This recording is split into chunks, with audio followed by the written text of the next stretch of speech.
you don't you if you had to choose, to be on stage in the studios, do you prefer any of these universes? I think I love both equally. Truly, I love creating. I love being in the studio and just taking. Making something out of nothing, especially with other people. It's just incredibly a unique human thing to do. Cool. And then same we thing. We call Dom Chip. Yeah, they call me Chip. As in computer chip, because he's extremely fast in Logic and Pro and all that shit. So he's the geek. I'm in the Matrix. Okay, you're in the Matrix. Yeah. Okay, but being on stage, commander. Especially in Brazil, you just that feedback of energy that you're putting out and the fans giving back is just. You can't experience that anywhere else. Yeah, I'd prefer live too, personally. I love creating as well, and I love, writing,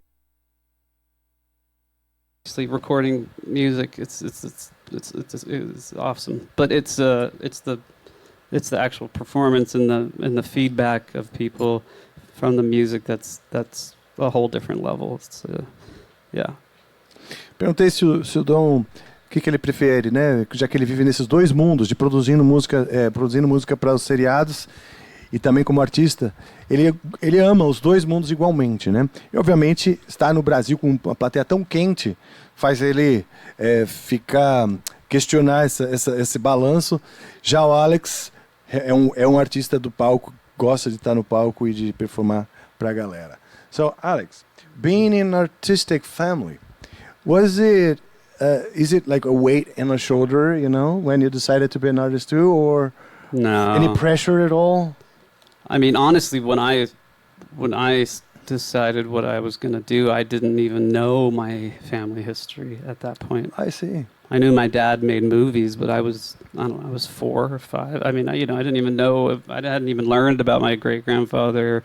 I didn't even know my grandfather did. I mean, I knew he made movies too, but I didn't really know. So, there was certainly no weight on my shoulders. The only other musician in my family is my dad's brother, who's a film composer. He does all the scores for my dad's movies. Oh, I see. But he also did you ever heard of the show Texas Walker Ranger or whatever? What was it? Yeah, was that Chuck Norris? Chuck Norris, yeah. Chuck. Oh, yeah. He was the film composer for that whole series. That's cool. Okay, forever, cool. And some other things, but mostly he does my dad's films. Anyway, so but what I was doing is totally different. I was writing songs and singing songs, and it was the different thing. So I didn't feel any weights or anything like that. No, I just followed what came natural. Yeah. Came natural, so it was totally genetics. Yeah. Probably. Yeah. I mean, I knew what I wanted to do from the moment I could think. Yeah. Cool. Yeah. Tell us a little bit about the time you were off with The Calling. Why is that? Why did it all happen? So, after the second Calling record, which was produced by Clive Davis with RCA, at that point, Clive did not want to make a third Calling record. He wanted me to do something different. He wanted me to start a new group, which was not what I wanted to do. And we kind of had an impasse. At the same time, the guy who had signed me to RCA was now the president of Geffen A&M Interscope, and he wanted me to do a solo thing. So long story short, I decided to put The Calling on hold and do a solo record. I mean, this was meant to be like a 2-year hold. Like, it was meant to do, make a solo record, put it out, and then come back to The Calling. But it took 2 years just to legally get out of my deal with BMG RCA and to get into the new deal with Geffen. Then I was also, once again, put in the same situation where I was made to wait 4 years before I could even make my solo record. And these were years... Because of legal things? No. This is because the same A&R guy that signed me to RCA when I was 15 and made me wait 4 years is the guy that I signed with at Geffen A&M. And he enjoys to see you waiting. Yeah, and he basically fucked me again and did this he did the same, it was literally the same thing again. Here's all the songs, here's the material, this is what we have, blah, blah, blah. Then, write with 1 million people, blah, blah, blah. Threw it all away. And then went back to making the album I made. Anyway, finally, once the album was done, Geffen A&M went bankrupt. They folded.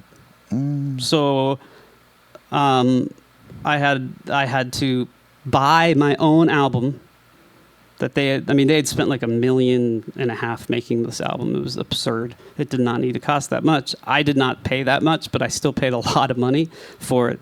And I bought it, and then it took another bunch of years, but at this point it's like 2010.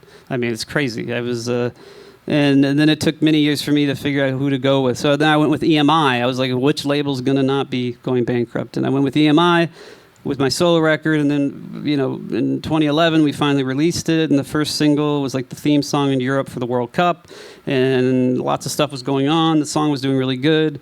Things were exciting. And then EMI went bankrupt in the middle of it. I also started having health issues. I was always perfectly fine, and then all of a sudden during this, I didn't know if it was stress causing issues, but I was having weird shit happen. And the first thing was my hand, which if I raise it right now, I still have problems, which is nerve damage in my right hand. Anyway, I then found out I had Parkinson's disease, and within a few months I was so the whole solo record was just kind of thrown away. And I spent the next many, many years being, basically, ill and fucked up. And but as the years went on, I kept getting better. And I mean, with all Parkinson's medication, obviously you do get better. You're not like this. The first year I was like in and out of a wheelchair, and then I got better. I was with the cane, and then I was able to walk again, and my gait was back. But then I kept getting better and better, and then I met my wife. We got married. I had a son, and I was continuing to get better. And so I don't know. By 2018, my doctors just redid all these crazy tests they do, and I did not show to have the disease anymore. So, and this is not normal. It's not something, you don't really have Parkinson's disease and then just not have it. It doesn't exist. So anyway, after multiple hospitals, multiple doctors, multiple back and forths, they all came to the conclusion that all of them were wrong, and that either I'm a 1 in a billion chance, this going away, or they were wrong and they fucked up, and I never had the disease. I had the syndrome. Parkinson's syndrome hits you just like the disease, except it's actually harder at first, and then you get better. Whereas the disease is a progressive bad thing that kills you. So yeah, I was kind of given a new lease on life. I was told I'm not gonna die of Parkinson's. I'm gonna be okay, and so that's when I was like, okay, well, I need to, I never stopped playing music, and I never continued. But obviously there was many years I couldn't. But anyway, I then it was like I got to, get back to the calling. I mean, I got to get back to what I wanted to do and got sidetracked from, and for a long time. So that's exactly what I did do. And then there were legal challenges with the name and my old guitar player, and he didn't want me. It wasn't about that he was fighting to get half of the name, or he wanted 50% of what I did, or any of that. He just did not want me to use the calling. But did he want to continue himself with the band? No, nothing. No, I hadn't played with him in 20 years. He was the guitar player in the first album.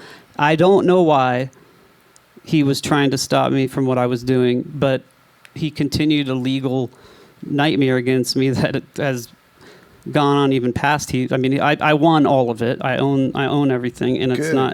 But it was Congratulations. But it was a long ordeal. And then once I was finally ready to release a new calling record, COVID hit, and that obviously sidetracked things for many more years. But it all happened for a reason, because then I met these guys, and then we got together, and then we ended up writing the new record together, and then here we are. So yeah, the people are like, "What happened to Colin? You disappeared." I was like, "Man, no, I got a story. A lot of things happened, and there's been many things, and including the kidnapping, which was also that's another was chapter. A whole other nightmare. I need to translate a little bit before, sure. in order to remember. But it's an incredible story. It's so nice to listen to and to hear you telling it. And I hope there's a book and movie and everything about it, because it's incredible. Great, we'll talk about this. Ok, seguinte. The Calling, depois do segundo álbum com o produtor Clive Davis, right? Ele não queria fazer um terceiro álbum com The Calling, então ele sugeriu que o Alex Mann fizesse um álbum solo. Aí eles foi chamado para o diretor da RCA, passou para Geffen Records, ele foi para Geffen Records, lá ele teve que esperar mais alguns anos, né? Da mesma maneira que ele esperou no começo da carreira. Colocaram ele para, próximo ano. Ele ficou esperando uns 4 anos até que a Geffen decidisse lançar o álbum. A Geffen gastou $1,5 milhão para fazer o álbum, mais do que ele imaginava que deveria, na verdade.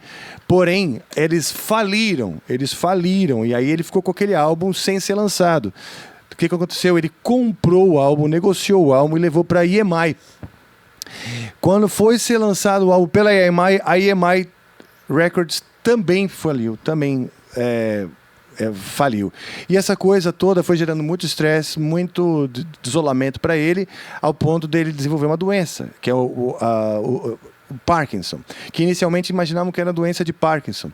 E aí ele foi deixando ele inapto, foi para cadeira de rodas, e isso foi desabilitando ele, até que ele foi melhorando, passou da cadeira de rodas para a bengala e conseguiu melhorar cada vez mais. E quando ele conseguiu, então, que o álbum pudesse ser, de fato, lançado, chegou o Covid. Veio já o Covid e deixou, mais uma vez, a história toda de escanteio. Recentemente, os caras descobriram que o Parkinson dele estava se regenerando, estava melhorando. Algo que não deveria acontecer.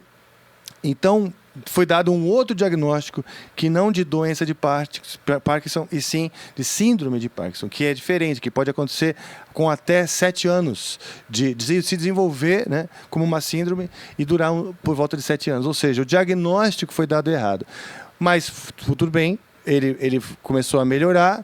Depois do Covid, ele pôde, então, retomar a banda. Foi quando ele encontrou o Dom e o Daniel, e aí eles fizeram a banda de fato, e ele, pela primeira vez, tem membros, colegas de banda de fato, porque antes era o The Calling, ele contratava as pessoas.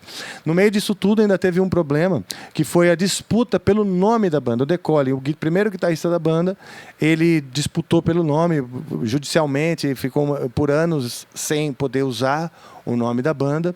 Conforme ele foi melhorando, né, e percebendo o novo diagnóstico de que ele podia voltar aos palcos, ele foi retomar a banda, e aí o primeiro guitarrista não quis que ele usasse o nome, não queria também usar o nome, mas não queria que ninguém usasse esse nome, e aí, numa disputa judicial que ele ganhou, hoje ele tem a autorização, o nome é propriedade dele, e ele pode usar esse nome. Eu estava comentando que essa é uma história incrível, que parece uma história assim de filme ou de seriado de TV.